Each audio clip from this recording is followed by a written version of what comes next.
नमस्कार प्यारे छात्रों, आप हैं Rajkumar Patel sir. YouTube channel पर हम पढ़ रहे हैं निदानात्मक कक्षाओं हेतु मॉड्यूल विद्यार्थी अभ्यास पुस्तिका। आज हम कक्षा 9वीं की सामाजिक विज्ञान विषय का अध्याय 5 का नाम है लोकतांत्रिक अधिकार। इस पाठ के प्रश्नोत्तरों को पूरा करेंगे। सबसे पहले सही विकल्प चुनकर लिखिए। पहला है, इनमें से कौन सा मौलिक अधिकारों के उपयोग का उदाहरण नहीं है? तो इसका दा विकल्प सही है। बच्चों द्वारा माँ बाप की संपत्ति विरासत में पाना यह मौलिक अधिकार नहीं है। प्रश्न क्रमांक दूसरा है, इनमें से कौन सी स्वतंत्रता भारतीय नागरिकों को नहीं है? इसका बा विकल्प सही है। विद्रोह में भाग लेने की स्वतंत्रता। तीसरा है, ग्वांतानामो मोबे क्या है? तो यह एक जो है जेल है। बा विकल्प हम इसको सही करेंगे। चौथा है, ग्वांतानामो बे किस देश से संबंधित है? तो यह जो है संयुक्त राज्य अमेरिका से संबंधित है। पांचवा है, सऊदी अरब के नागरिकों के मौलिक अधिकार के संबंध में क्या सही है? तो इसका दा विकल्प सही है। उपरोक्त में से सभी, यानी देश में एक वंश का शासन चलता है, शाह ही विधायिका कार्यपालिका की नियुक्ति करते हैं, औरतों को वैधानिक रूप से मर्दों से कमतर दर्जा। छठवा है, कोसोवो किस देश में स्थित है? तो जो कोसोवो है वो यूगोस्लाविया में स्थित है। दा विकल्प इसका सही है। आगे सातवां प्रश्न है, भारत के संविधान में कितने मौलिक अधिकार दिए गए हैं? तो भारत के संविधान में 6 मौलिक अधिकार दिए गए हैं।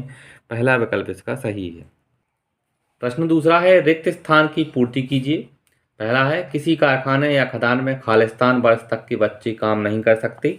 इसमें लिखेंगे हम 14 वर्ष। दूसरा है, खालिस्तान वर्ष तक के बच्चों को अनिवार्य व निःशुल्क शिक्षा दी जाती है। तो इस खालिस्तान में भी लिखेंगे 14 वर्ष तक के बच्चों को अनिवार्य और निःशुल्क शिक्षा दी जाती है।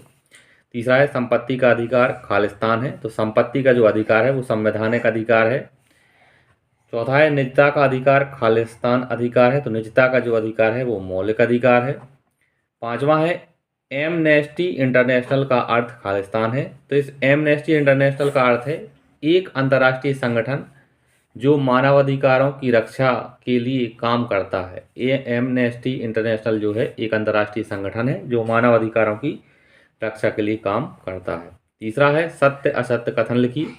पहला है, लोकतंत्र में नागरिकों को किसी मुद्दे पर जमा होने, बैठक करने, प्रदर्शन करने का अधिकार है।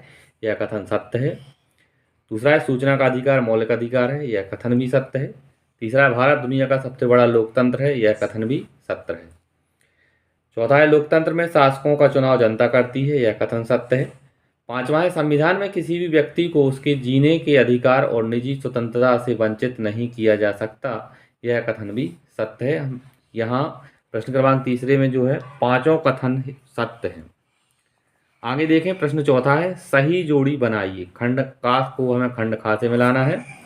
संवैधानिक उपचारों का अधिकार, तो यह संवैधानिक उपचारों का अधिकार जो है एक मौलिक अधिकार है।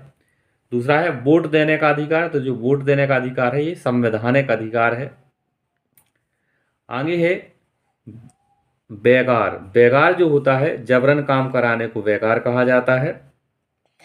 फिर रिट जो है सर्वोच्च व उच्च न्यायालय में दायर की जाती है। और बंधुआ मजदूर, तो यह मजदूर का जीवन भर का काम जो होता है वो बंधुआ मजदूर कहलाता है।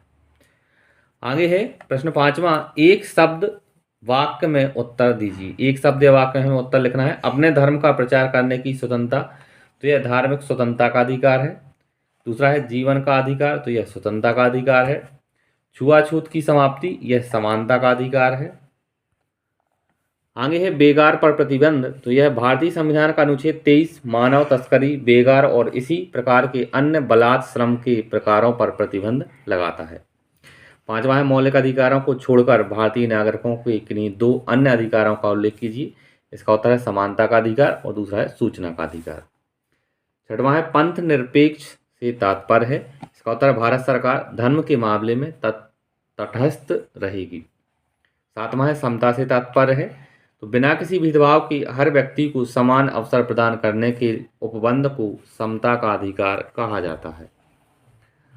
आगे देखें, प्रश्न आठवां है, संविधान की आत्मा किस मौलिक अधिकार को कहा जाता है? इसका उत्तर है संवैधानिक उपचारों का अधिकार। संवैधानिक उपचारों के अधिकार को संविधान की आत्मा कहा जाता है। 9वां है अभिव्यक्ति की आज़ादी से आप क्या समझते हैं, लिखिए। इसका उत्तर है अभिव्यक्ति की आज़ादी का मतलब है कि हर व्यक्ति को अपने विचारों और भावनाओं को व्यक्त करने का अधिकार है। 10वां है सूचना का अधिकार किस मौलिक अधिकार के तहत आता है, तो सूचना का अधिकार मौलिक अधिकार के तहत आता है। आगे अति लघुत्तरीय प्रश्न है। प्रश्न पहला है अधिकार क्या है, इसका उत्तर है अधिकार समाज और सरकार पर अन्य साथियों पर व्यक्तियों के उचित दावे हैं जिन्हें समाज द्वारा मान्यता प्राप्त है और कानून द्वारा अनुमोदित है। दूसरा प्रश्न है मौलिक अधिकारों को परिभाषित करें, इसका उत्तर है मौलिक अधिकार वे बुनियादी शर्तें हैं जो किसी व्यक्ति के समग्र विकास के लिए आवश्यक मानी जाती हैं। संविधान के तहत इनकी गारंटी है। तीसरा प्रश्न है कानून के शासन को परिभाषित करें। क्या आपको लगता है कि भारत में कानून का शासन कायम है? इसका उत्तर है इसका मतलब यह है कि कानून सभी पर समान रूप से लागू होते हैं, चाहे किसी व्यक्ति की स्थिति कुछ भी हो। हाँ, भारत में कानून का शासन कायम है, कानून की नज़र में सभी बराबर हैं। चौथा प्रश्न है धर्मनिरपेक्ष राज्य क्या है? इसका उत्तर है एक धर्मनिरपेक्ष राज्य वह है जो किसी एक धर्म को आधिकारिक धर्म के रूप में स्थापित नहीं करता है। पांचवा प्रश्न है जनहित याचिका क्या है? इसका उत्तर है जनहित याचिका के तहत कोई भी नागरिक या नागरिकों का समूह सरकार के किसी विशेष कानून या कार्यवाही के खिलाफ सार्वजनिक हित की सुरक्षा के लिए सर्वोच्च न्यायालय या उच्च न्यायालय का दरवाजा खटखटा सकता है। छठवां प्रश्न है मानवाधिकार क्या है? इसका उत्तर है मानवाधिकार वे अधिकार हैं जो हमारे स्वभाव में निहित हैं। इन अधिकारों के बिना हम मनुष्य के रूप में नहीं रह सकते हैं।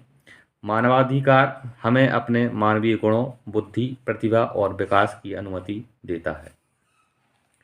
सातवां प्रश्न है किन्हीं दो अधिकारों का उल्लेख करें जिनकी गारंटी दक्षिण अफ्रीका का संविधान अपने नागरिकों को देते हैं।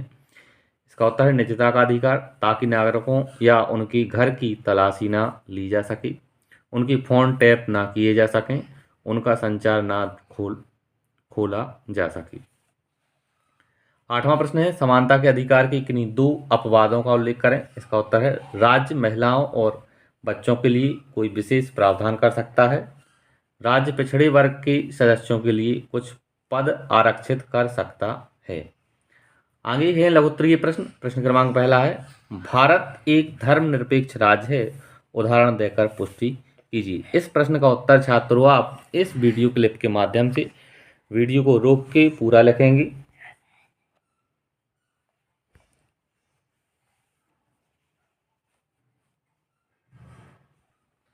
दूसरा प्रश्न है मौलिक अधिकार के रूप में समानता के अधिकार की प्रमुख विशेषताएं लिखिए। इस प्रश्न का उत्तर भी छात्रों आप इस क्लिप के माध्यम से वीडियो को रोक के लिखेंगे और याद करेंगे।